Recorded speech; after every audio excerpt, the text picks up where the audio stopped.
అవు బిడ్డ రుణమాఫీ అయింది గాని గా రైతు భరోసా పైసలు పడకపాయే ఈ పాటికే పడేది ఉండే గిట్ల లాపరవ వేస్తుర్రెందుకో అని ఒగలు లేట్ ఆయ పెద్ద అసెంబ్లీని తీసేయాలబ్బా ఉన్నోనికి లేనోనికి అందరికి ఇస్తే ఎట్లా అని ఇంకొకలు ప్రతిపక్షాలు సుతా ఇదే అడగబట్టే ఈ వార్త చూస్తే మీకు కూడా క్లారిటీ వస్తుండొచ్చు.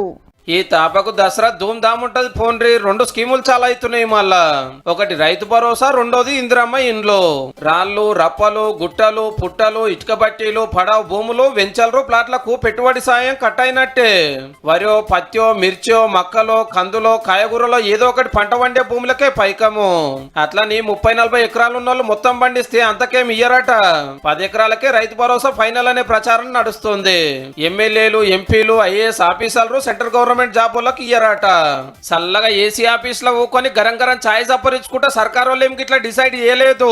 మంత్రులు జిల్లా తిరిగి రైతులు రైతు సంఘాలు ప్రొఫెసర్లు మేధావులతో మాట్లాడి ఒక రిపోర్టు తయారు చేసిండ్రు. ఓ పారి ప్రతిపక్షాల సలహాలు కూడా అడిగి ఎకరానికి 7,500 ఇస్తారు పంటకు. ఇప్పుడు 5,000 వేసినప్పుడల్లా 7,000 కోట్లు రైతుల అకౌంట్ లో వాడి టింగుమని ఫోన్లు మోగుతాయి. ఇక ఇందిరమ్మ ఇండ్లు నియోజకవర్గానికి 3,500 లెక్కెంబట్టి 4,50,000 ఇండ్లు కట్టియాలని ఫిక్స్ అయింది గవర్నమెంట్.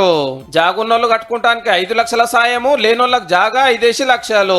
ఆల్రెడీ ఈ స్కీమ్ సురువైంది. ప్రజాపాలనలో 55 లక్షల అప్లికేషన్లు వచ్చినాయి అంటే చూడండిగా.